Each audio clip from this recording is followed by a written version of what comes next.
Welcome to In the Money, sponsored by Flyer Financial Technologies, the company that builds cutting-edge technology designed to solve asset and wealth management firms' toughest trading workflows.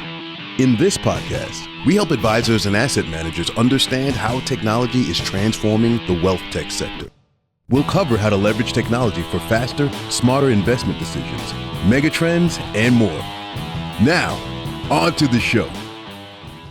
Welcome to In the Money. I'm your host, Rusty Sommer. I'm fortunate enough to be joined today by my friend Joel Bruckenstein from Technology Tools for Today, aka T3. If you don't know Flyer FT, we power the fintech you love and use every day. So hey Joel, how are you? I'm great, how are you? I'm very well. It's good to see you today in Las Vegas. It's always been one of my favorite conferences, although I love the T3 conference too. I should hope so. I do. You know, just maybe a quick introduction for those who don't know. Joel's been a consultant for 30 years and founder and producer of the T3 conferences. He's been reviewing and is a foremost authority on technology for wealth management firms. And so I thought, you know, with that in mind, maybe that's where we kind of spend a little bit of time today, because you have witnessed firsthand that evolution of technology and its role in the delivery of financial advice. So why don't we say this? So, discuss some of the key takeaways or major themes that you're seeing today in the marketplace. Sure. Well, obviously the technology has changed from 30 years ago. I remember reviewing DOS programs, and I remember trying to talk advisors into using email and to getting a website. So things have obviously advanced. The good news is that it's advanced a lot, but I think a lot of the big themes are the same. Right? It's, how do you implement technology in a thoughtful way? If you're buying multiple point solutions, how do you make them all work together? How do you get operational efficiencies? How do you create a great client experience? And how do you incorporate technology into that great client experience? So I think a lot of the themes are exactly the same. It's just the tools are a hell of a lot better than they used to be. Right. And I think that as a technologist, right, Flyer Financial, and we produce portfolio management and trading tools, but I think that people sometimes overuse the word innovative. Yep. What would you define as, how would you define innovative or to innovate, really? Well, yeah, I think the difference is there's things that are sort of dramatic steps forward, and then there's kind of evolution. Sure. So I think evolution is happening all the time, right? Right. I mean, pretty much every product, including yours, gets incrementally better every year. Mm-hmm. But, we hit these milestones where there's a large leap in the technology that really changes the way people do business. Right. And that's real innovation. So if you think, the advent years ago of email, the advent of Windows moving away from DOS, and PCs where advisors with, these little computers could actually do portfolio management where they couldn't really before because they couldn't afford, large mainframe computers. More recently, the iPhone. I mean, sure. This industry has historically been slow to adopt new technologies. At the time, that was probably, by our industry, the thing that got adopted quicker than anything we've ever seen, followed by the iPad, and now, the latest innovation is AI. So these are disruptive technologies that really change the way people do business. Yeah, and it is kind of interesting you bring up, smartphones and whatnot, because that really was at the beginning of or maybe it was something that really pushed us to adopt and grow faster and develop new technologies, because it changed people's perspectives on how they wanted to be served. Right. Well, I think before the iPhone, if you think of what a BlackBerry was, it was really an email machine. It was a one-trick pony. And all of a sudden, people realized they had a computer in their pocket. Right? And now every client, it's probably the first thing they pick up in the morning, and it's the last thing they put down before they go to bed at night. So if you're not on the home page of their device, right, whether it's Android or iPhone, you pretty much don't exist. Yeah. No, I agree. So your conference is coming up soon. March 3rd through 6th. Correct. What year is this? What year is the next conference? No, this is what version? Oh, it's our 21st conference. Okay. It's our 22nd year, but we missed 1 year because of COVID. COVID, yeah. Wow, that's an incredible run, and I think it speaks testaments to the value people derive out of coming. What would you like to highlight about the 2025 conference that you already have in place? Something that maybe people should look forward to and why they should come? Well, I think there's a couple of things. The biggest challenge that I hear at every one of these conferences I go to is organic growth. Right? Everybody's talking, they have this 3% number. If you back out market gains, organic growth is 3%, which is pretty pathetic, honestly. Sure. And so we need to fix that. And so the big theme of T3 this year will be organic growth. And how do you get organic growth? It's by improving your workflows, it's standardizing your business practices, and it's by embracing technology.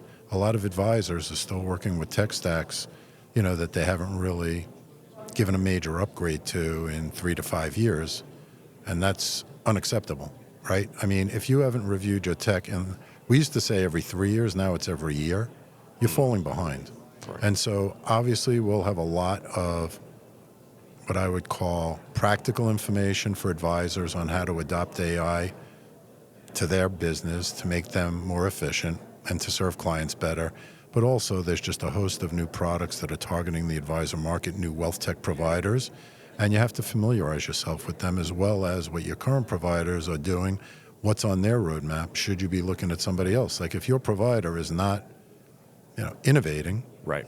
and evolving, they're probably not the provider for you going forward. Yeah. Period. What emerging trends do you think are going to be highlighted at the conference? Well, like I said, I think a lot of we've talked about mass personalization, so personalization at scale, certainly. Further automating workflows, I think, is one of the biggest.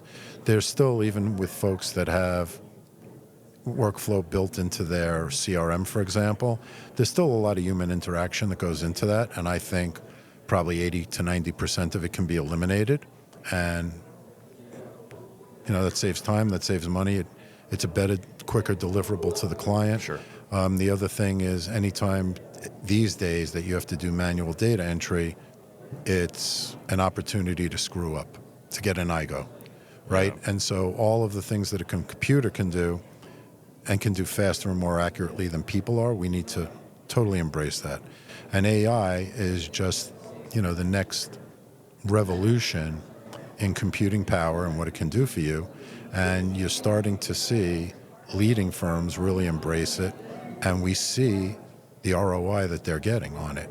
And so it's very, very obvious to me that folks that are embracing these technologies are really, advancing, and others are not. Yeah, I think you hit it right there. Firms who are embracing and leveraging technology to enhance efficiency, improve client service, are growing their business. Yes. That's where the organic growth in the industry is coming from, right? It's not a flat 3% across the market. It is not. There's some people who are growing their businesses at 15, 20%, and there's some that have negative organic growth. So Full stop, right? yeah. So which segment do you want to be in? Yeah. So maybe, I think one of the things people maybe feel overwhelmed with or struggle with is evaluating technology, because as you said, it used to be every 3 to 5 years you had to do it, and now you're doing it every year. What are some strategies for evaluating new technologies and making really informed decisions about what you want to do? Well, obviously, if you're a larger firm, you probably have somebody that's their full-time job. Sure. For smaller firms, there's a lot of resources out there. We do a T3 tech survey every year where we survey thousands of advisors. We ask them what they use, and we ask them how satisfied they are. And we also break down, who are these firms? So in other words, something that may be leading technology for smaller firms may not be appropriate for larger firms, and vice versa. We break all that down for you. That's not the end of your due diligence, but it's the beginning. And really, if you don't have the expertise to do it, consultants like us will come in and help you do it. And it's definitely a money saver, because if you implement a system, whatever it is, financial planning, CRM, portfolio management, and accounting, and you make the wrong choice, in the long term, it's going to cost you tens of thousands, if not hundreds of thousands of dollars. So, getting it right at the beginning and investing a little time and money, that's where the payoff is. Sure, it is critically important to find the right technology and the solutions to meet very specific needs and business goals that you have. Yeah, we say advisory firms are like snowflakes. No two are alike. Right. And so, just because something is great for a friend of yours who happens to, be practicing somewhere else doesn't mean it's great for your firm. You really need to say, well, is my business like their business? Mm-hmm. What's the same? What's different? Do we have the same client profile? Is our investment process the same? All of these questions, and usually the answer is no. And so, well, that may be a great tool for them. It doesn't mean it's a great tool for you. Yeah. No, I agree with that. There certainly are emerging trends, but the one that I think stands out for me anyways, at least I hear the most about, and maybe I'm a little tired of it, is AI. It seems like, everybody wants to talk about that. Machine learning, data analytics, and, their potential impact on advisors. How do you see the trend and in particular, how do you see it impacting the delivery of advice to the end consumer? It's going to revolutionize it over time, and it's starting to already. So like I said, there are firms out there that sell, for example, CRM software that are leveraging AI to automate a lot of what used to be manual tasks. Mm-hmm. There's probably from last year or a year before 6 or more new note-taking apps, right. Client meeting kind of apps. And they're not all going to probably prosper, but it was a gap in people's workflow. And certainly firms that are using it generally are very positive about it. You have firms that are using AI to help with digital marketing, for example. Sure. Great use of AI. And so those are all things that I think are pretty compliant or easy to make compliant. Where people are a little more gun-shy, for lack of a better term, is anything that's client-facing to do with recommendations of financial planning or investments. That's not to say it won't happen. It's just nobody wants to be the first one to be, in the sights of the SEC until we have a little guidance about what's allowed and what's not.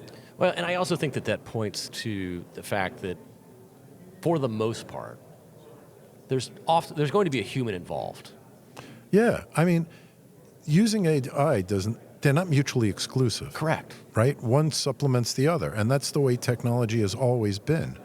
Everybody the same thing when the robos came out years ago. People said, are they going to replace advisors? Of course not. But they're going to make advisors who are smart about how they use it more efficient. And what you see happening, as a result of the rise of the robos, is now probably the majority of successful RIA firms are using models where sure. that wasn't the case 10 before years ago. the robos. Yeah, no, for sure. And I mean, my background as somebody who headed a product at a large TAMP.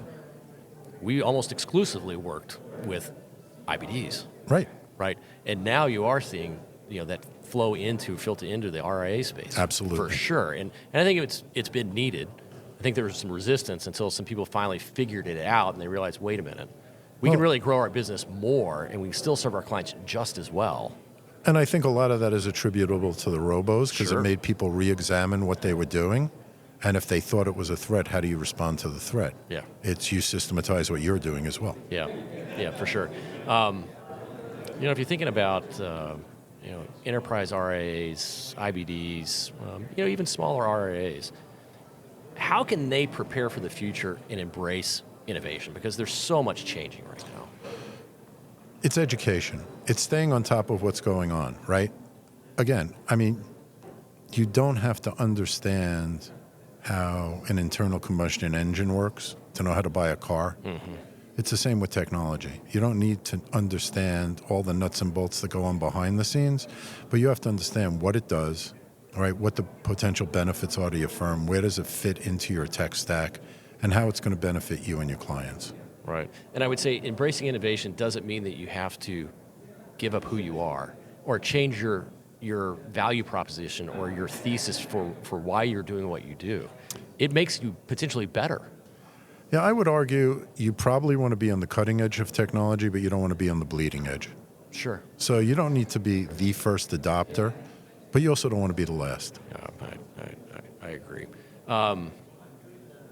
Any insights from the survey that you want to share before the conference?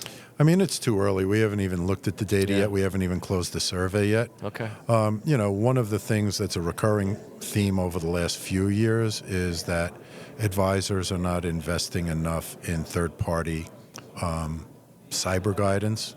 Sure. And, a lot of them assume that some of their providers are doing certain things, which they may or may not.